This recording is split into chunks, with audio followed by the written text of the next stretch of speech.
কোনো দরকার নেই এসব করার। কি হয়েছে তোর? হ্যাঁ, ও এত বড় একটা পরীক্ষায় পাশ করে এলো আর তুই কিনা ওর মন ভালো করার জন্য যা কিছু করার ছিল করেছে। আর তোমরাও আমাদের বাচ্চা নিয়ে কথা বলাটা এবার বন্ধ করো। মেনে নাও যে আমরা মা বাবা হতে পারবো না, আর আমি আর কোনো বাচ্চা চাইও না। আয়ুষ, আয়ুষ কি হয়েছে কি আয়ুষের? এত কঠিন একটা পরীক্ষা দিয়ে এলি, কিন্তু কি হয়েছে কি ওর? ও এত রেগে আছে কেন? চিন্তা করবেন না, শান্ত হন, ঠিক হয়ে যাবে সবকিছু। ঠিক আছে মা, যাও ওর কাছে।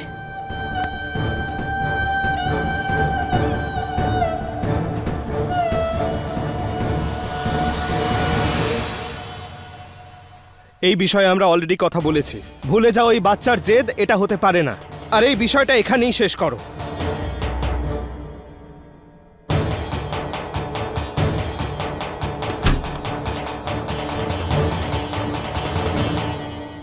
ঠিক আছে ডাক্তারবাবু, যদি আপনি চান আমাদের সন্তানের জন্ম অন্য কারুর গর্ভে না হোক, তাহলে একটা কাজ করুন।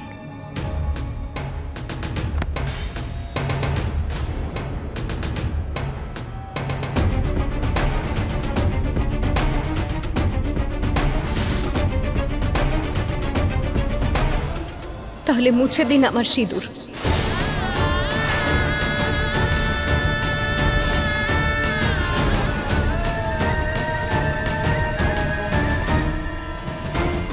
কি করছো কি তুমি? ডাক্তারবাবু, যদি আপনি আমার বলা পথ অনুযায়ী আমাদের এই মা বাবা হওয়ার স্বপ্ন পূরণ করতে না চান, তাহলে মুছে দিন এই সিঁদুর আর নিজেকে মুক্ত করে দিন এই বন্ধন থেকে। কারণ আমি আপনাকে এই পরিবারকে বংশধর দিতে পারবো না, তাই তার জন্য ভালো এটাই হবে যে আমার জায়গায় আপনার জীবনে অন্য কেউ এসে যাক, যে আপনাকে বাবা হওয়ার সুখ দিতে পারবে। কারণ এই সুখটা তো আমি আপনাকে এই জন্মে দিতে পারবো না। তাই সন্তানের কথা ভেবে আমাকে দূরে করে দিন নিজের থেকে। মুছে দিন এই সিঁদুর। গয়না, মুছে দিন এই সিঁদুর, আমি বলছি। গয়না কি করছো কি? আরে কি হয়েছেটা কি তোমার? এটা কি রকম জেদ? কি পাগলামো শুরু করেছো? একটা বাচ্চার জন্য তুমি আমাকে তোমার থেকে দূরে করে দিচ্ছ। ডাক্তারবাবু, এই সময় আমি শুধু এটুকুই বুঝতে পারছি যে যদি আমি আমার স্বপ্ন পূরণ করার জন্য ভগবানের দেখানো পথ অনুযায়ী না চলার চেষ্টা করি, যদি আমি আমার সন্তানকে পাওয়ার জন্য এগুলো না করি, তাহলে খুব অন্যায় হবে। আমি আপনার কাছে হাত জোড় করছি। আমি যা কিছু বলছি সব ভেবেচিন্তে বলছি। শুধু আপনার একটা হ্যাঁ বলায় আমার এই পরিবারের সবার ভালো হবে। গয়না, তুমি বুঝতে পারছো না কেন? ডাক্তারবাবু, আপনি একবার আমার কথাটা বুঝুন। আমার আঁচলে এটুকু ভিক্ষা আমায় দিন ডাক্তারবাবু। আমিও আমার সন্তানকে নিজের কোলে দেখতে চাই। প্রতিটা মা তার সন্তানের কর্তব্য পালন করতে চায়, কিন্তু আমি আমার সন্তানের বায়না মেটাতে চাই। সব মারা তার সন্তানের জন্য খেলনা কিনে আনতে চায়, কিন্তু আমি নিজের হাতে খেলনা বানিয়ে দিতে চাই। ডাক্তারবাবু, প্রত্যেকটা নারীর জন্য সব থেকে সুন্দর মুহূর্ত হচ্ছে তার মা হওয়া। আমিও সেই মুহূর্ততে বাঁচতে চাই। মা হওয়ার অনুভূতি তো সব থেকে আলাদা হয়। আমিও সেই অনুভূতি অনুভব করতে চাই ডাক্তারবাবু। আমার কোল যেন না শূন্য থাকে ডাক্তারবাবু। পূর্ণ করে দিন আমার কোল, আমার আঁচল খুশিতে পূর্ণ করে দিন। আমি হাত জোড় করছি আপনার কাছে, আমার কথাটা একটু শুনুন না ডাক্তারবাবু।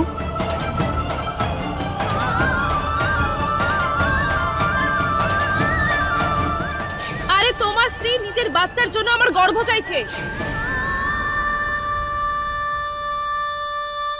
আরে ছাড়ুন আমাকে, ছাড়ো আমাকে, এখনই হসপিটালে যেতে হবে।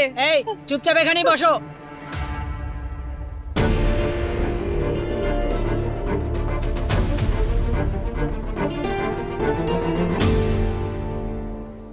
এই কোথায় যাচ্ছ? ইন্সপেক্টর বাবু, আমাকে শুধু একটা ফোন করতে হবে। ফোন করাটা আমার জন্য খুব দরকার এখন। ঠিক আছে, কিন্তু শুধু একটাই ফোন।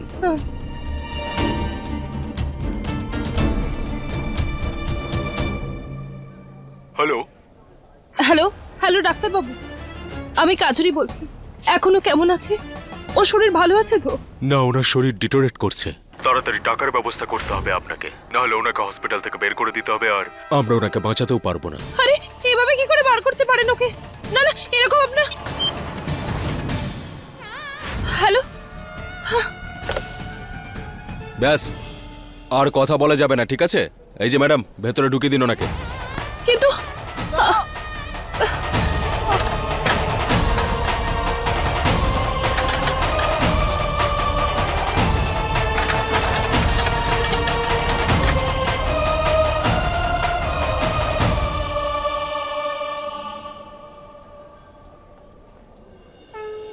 ভগবান আমাকে সাহায্য করে এখান থেকে বার হওয়ার জন্য, যাতে আমি হসপিটালে টাকা জমা করতে পারি।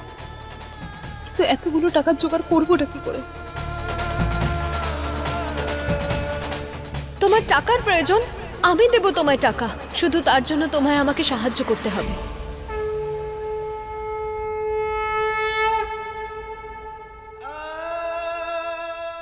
ডাক্তারবাবু মেনে নিন না, আমি অনেক বুঝিয়েছি নিজেকে যে আমি বাঁচতে পারবো সন্তানকে ছাড়া, কিন্তু আমার মন কিছুতেই মানছে না। ডাক্তারবাবু, মা হওয়া ভগবানের সব থেকে বড় আশীর্বাদ হয়, তাহলে আমি কেন বঞ্চিত হব সেই আশীর্বাদ থেকে? ভগবান সব জায়গায় থাকেন না, তাই জন্য উনি নারীর মধ্যে মায়ের মমতা দিয়েছেন। আমি কি করে বাঁচবো সেই মমতা ছাড়া? ডাক্তারবাবু, আমি এই নিঃস্বতা শূন্যতার সঙ্গে রোজ রোজ যুদ্ধ করতে পারছি না। আমি হাত জোর করছি আপনার কাছে, আমার কথাটা একটু বুঝুন না ডাক্তারবাবু। গয়না,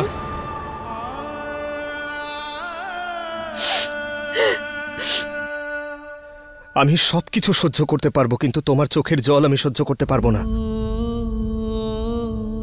তোমার খুশির থেকে বেশি ইম্পর্টেন্ট আমার কাছে আর কিছুই নেই। যদি তোমার খুশি অন্যের গর্ভ থেকে নিজের সন্তানকে জন্ম দেওয়াতে হয়, তাহলে ঠিক আছে, আমি রাজি তাতে। আমাদের বাচ্চা অন্যের গর্ভ থেকেই জন্ম নেবে, আমি এতে তোমার সঙ্গ দিচ্ছি। ধন্যবাদ ডাক্তারবাবু, আপনাকে অনেক অনেক ধন্যবাদ। আপনি জানেন না আমি আপনার কাছে কতটা কৃতজ্ঞ। আমি কোনোদিনও এটা ভুলবো না। আপনাকে অনেক অনেক ধন্যবাদ ডাক্তারবাবু।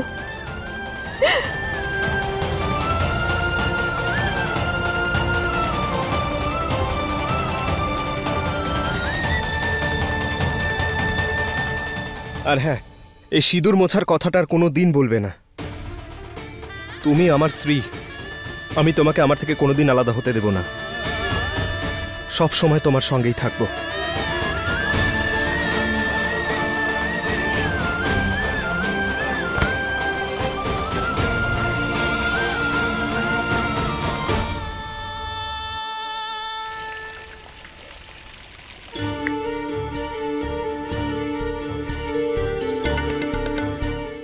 এত রাত হয়ে গেল, এখনো ফোনটা ধরছে না কেন?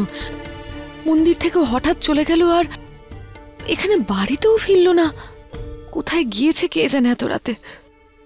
মা, ছাড়ো না, তুমি কেন ওই খারাপ বাবাকে এতবার ফোন করছো? উনি তো তোমাকে কত মারে বলো। তুমি একদম ফোন করো না তো ওনাকে। না বাবা, তোর বাবা হন, এরকম বলতে নেই। হ্যাঁ মা, কিন্তু উনি ভালো মানুষ নন, খুব খারাপ বাবা আমার। আর উনি তো তোমায় কত বিরক্ত করে বলো। তুমি কথা বলবে না ওনার সাথে। মা, আজকের পর থেকে না তুমি তিন্নির রুমে থাকবে, ঠিক আছে? ঠিক আছে, চলো।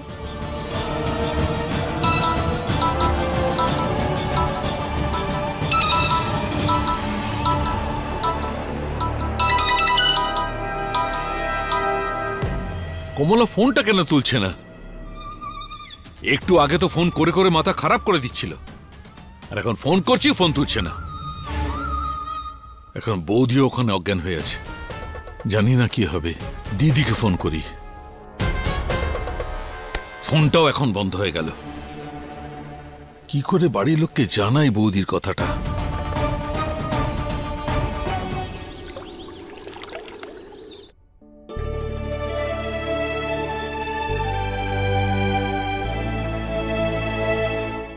আরে ভালো হয়েছে ডাক্তারবাবু আপনি এসে গেছেন। দেখুন আমি জলখাবার তৈরি করে নিয়েছি, আর আমি ভাবছিলাম যে খাওয়ার সময় সবাইকে বলবো যে আমি অন্য কারুর গর্ভে এই বাড়ির বংশধর দেব। গয়না, আমার মনে হয় না এটা ভালো আইডিয়া, আর আমাদের ফ্যামিলিকে ওই বিষয় এখন না বলাই ভালো। কেন? বরং তারা তো খুব খুশি হবেন ডাক্তারবাবু যে এই বাড়ির বংশ কখনো শূন্য হয়ে যাবে না, বরং এই বাড়ির বংশ এগিয়ে নিয়ে যাওয়ার জন্য কেউ আসতে চলেছে। গয়না, ঠিকই বলেছো তুমি, কিন্তু যতক্ষণ না সবকিছু ঠিকঠাক হয়ে যাচ্ছে আমার মনে হয় না ওদের আশা দেওয়া উচিত। তোমার মনে আছে তো, কাজরি নিজের গর্ভে আমাদের সন্তান ধারণ করতে বারণ করেছে। আমাদের অন্য কাউকে খুঁজতে হবে, আর যদি কাউকে পাওয়াও যায় তো জানি না সবটা ঠিকঠাক হবে কি না। আমি চাই না বাড়ির সবাইকে এত বড় আশা দিয়ে সেটা ভেঙে দিই। তাই যতক্ষণ না সবকিছু ঠিকঠাক অ্যারেঞ্জ হয়ে যাচ্ছে এই কথাটা আমরা নিজেদের মধ্যেই রাখবো।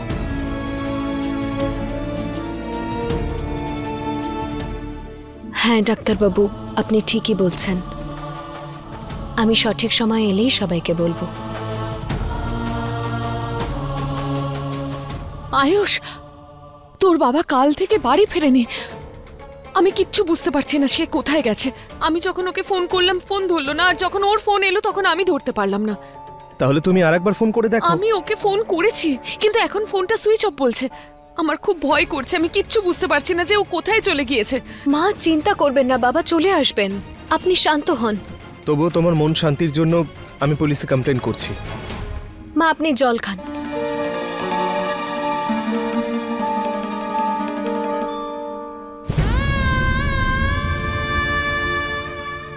ভগবান, এসব কি হচ্ছে আমার সাথে?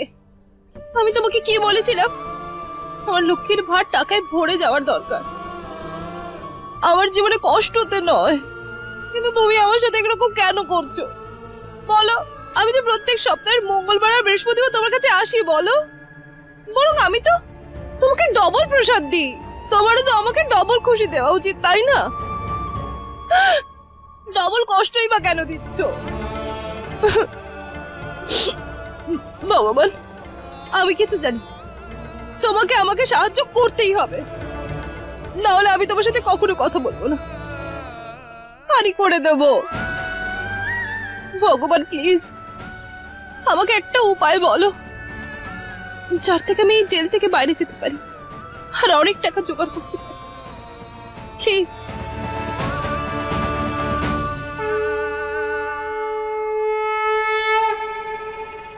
ওই হিরো,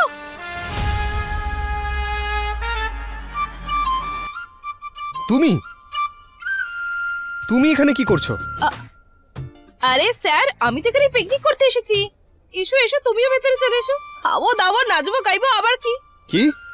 আরে কি কি কি, এখন জেলে আছি যখন, তখন এই গরিবের সাথে কিছু তো ভুল হয়েছে একটা, কিন্তু ভগবান না একদম ঠিক সময় তোমাকে পাঠিয়েছে।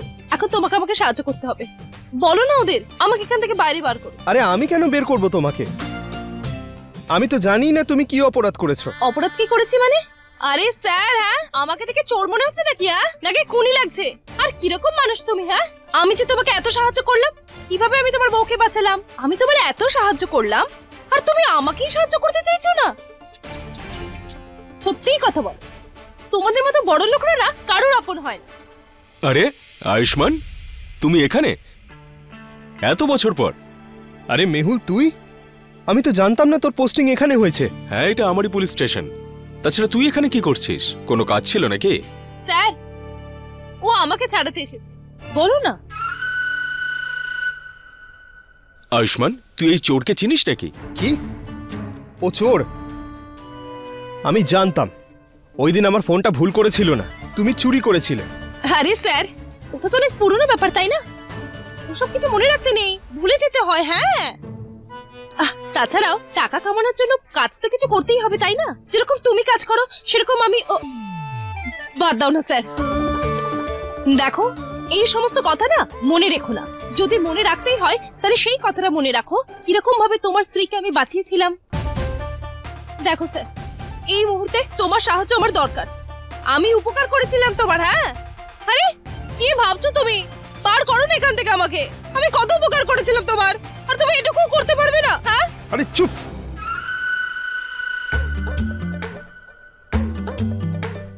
মেহুল, পারলে এইবার ওকে একটু ছেড়ে দে, একটা লাস্ট ওয়ার্নিং দিয়ে ছেড়ে দে। ঠিক আছে, তুই বলছিস যখন আমি ছেড়ে দিচ্ছি, কিন্তু এরপর কোনোদিনও যদি চুরি করতে ধরে ফেলি তাহলে অনেক দিনের জন্য ভেতরে যাবে, বুঝলে? খুলে দাও ওকে। Thank you.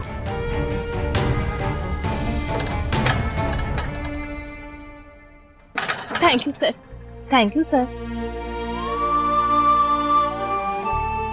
বাইরে তো চলে গেলাম ভগবান, তো এবার তো টাকা জোগাড় করতে হবে।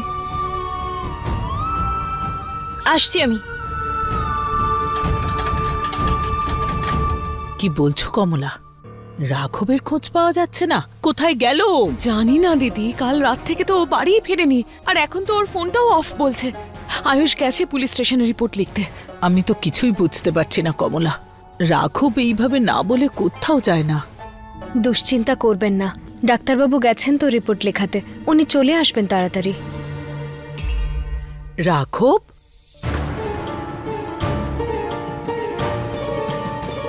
কি করছিস এসব? কোথায় গিয়েছিলি? তুই জানিস তোর জন্য কমলার কত চিন্তা হচ্ছিল? আরে যাওয়ার আগে বলে যাওয়া উচিত ছিল তো। দিদি বলতে তো চাইছিলাম, কিন্তু এই কমলা ফোন ধরলে তবে তো। আমিও তো তোমাকে অনেকবার ফোন করেছি, তুমিও তো ফোনটা ধরোনি। তারপর তোমার ফোনটা অফ বলছিল। তুমি শুধু অজুহাত দিতে পারো, এছাড়া আর কিছু পারো? যদি ঠিক সময় ফোনটা ধরতো তবে আমাকে এত ঝামেলায় পড়তে হতো না। আপনি শান্ত হন বাবা, কখনো কখনো এমন হয় যে ফোন করলে ফোন যায় না, এতে মায়ের তো কোনো দোষ নেই। তুমি আমাকে কোনো কথা বলো না, নাহলে তোমাকেও শুনতে এই হবে। রাঘব, আমি যা জিজ্ঞেস করছি তার উত্তর দে। কোথায় ছিলি সারা রাত বল। দিদি ওই বৌদি হসপিটালে আছে। কি? কি? জেঠিমা হসপিটালে? বাবা অ্যাডমিট করেছে ওনাকে? ঠিক আছে, আমি আসছি। আরে কি করছো কি তুমি? ছাড়িয়ে তো দিলাম তোমাকে, আর কি চাও তুমি? আমি তোমার বউয়ের সাথে দেখা করতে চাই।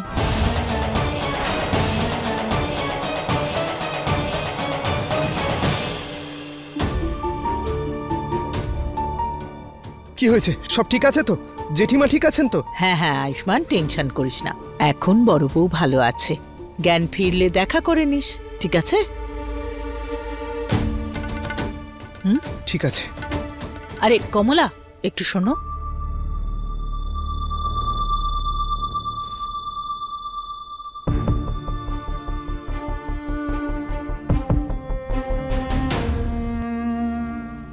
গয়না, তোমার সঙ্গে কাউকে দেখা করাবো। কার সঙ্গে ডাক্তারবাবু? এসো আমার সঙ্গে।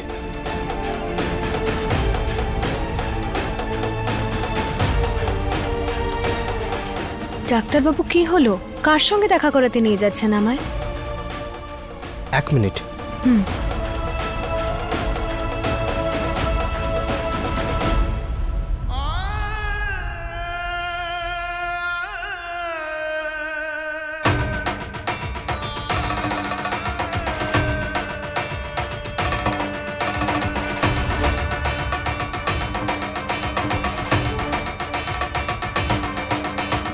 তুমি? আমি তোমার সাথে কথা বলতে চাই। বলো। আমার না অনেক টাকার প্রয়োজন এখন। দেখো, তোমরা দুজন মিলে যদি আমাকে অনেক টাকা দাও তাহলে আমি নিজের গর্ভে তোমার বাচ্চা ধারণের জন্য রাজি।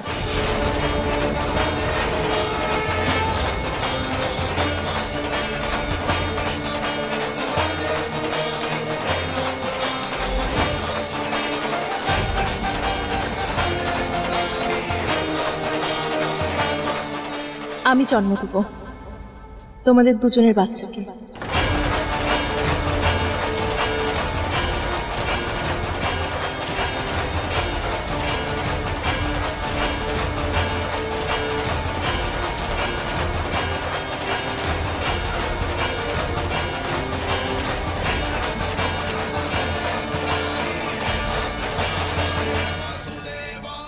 আপনাকে অনেক ধন্যবাদ ভগবান। আপনার কৃপায় ডাক্তারবাবু নিজের ডাক্তারি দিয়ে কাজরির গর্ভে আমাদের সন্তানকে জন্ম দেবেন। অনেক ধন্যবাদ আমাদের এই পথটা দেখানোর জন্য।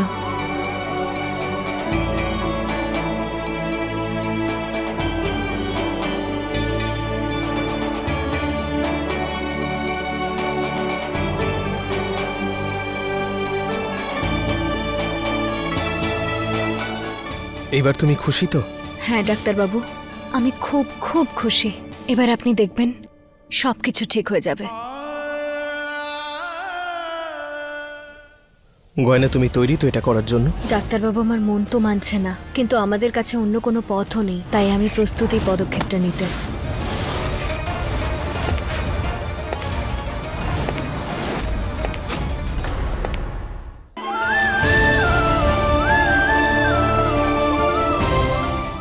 আয়ু, গয়না, তোমরা না তাড়াতাড়ি চলো, জেঠিমার জ্ঞান ফিরেছে। চলো সবাই আসো, তাড়াতাড়ি দেখো, জেঠিমার জ্ঞান ফিরেছে, দেখো মা। তুই তো বলছিলিস জেঠিমার জ্ঞান ফিরেছে। না আয়ু, আমি দেখেছিলাম জেঠিমার হাত পা নড়ছিল। কিন্তু এখন তো উনি অজ্ঞান হয়ে রয়েছে, দেখ। আয়ু সত্যি আমি দেখেছি জেঠিমার হাত পা নড়ছিল।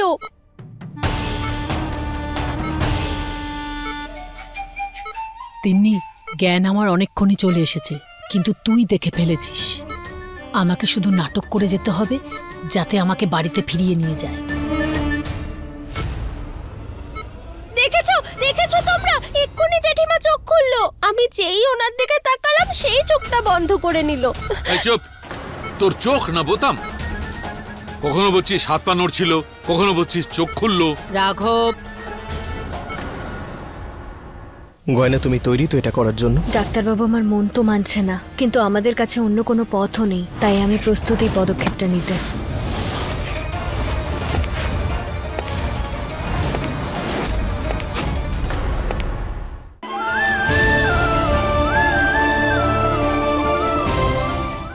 আয়ু মা, আমি সত্যি দেখেছিলাম জেঠিমা চোখ খুলেছিল। তিন্নি, কোনো ব্যাপার না, হতে পারে তুমি দেখেছো, কিন্তু এখন তো জেঠিমা অজ্ঞান, তাই না? যখন ওনার জ্ঞান ফিরে যাবে উনি নিজে আমাদের ডেকে নেবেন, ঠিক আছে? এই ডাক্তারবাবু এসে গেছেন। ডাক্তারবাবু, কতক্ষণে জ্ঞান ফিরবে বড় বউয়ের? দেখুন, ওনার রিপোর্ট তো সব নর্মাল এসেছে, তাই তাড়াতাড়ি জ্ঞান ফিরে আসা উচিত। ওয়েল, আয়ুষ্মান আর গয়না, কিছুক্ষণ আগে আপনাদের রিপোর্টও হাতে পেলাম। কংগ্রেচুলেশন, আপনারা বাবা মা হতে চলেছেন।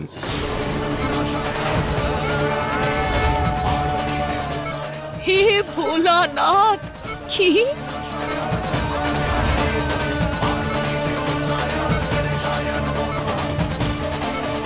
সন্তানকে তো কাজরই জন্ম দেবে, কিন্তু এই ডাক্তার এরকম কেন বলছেন?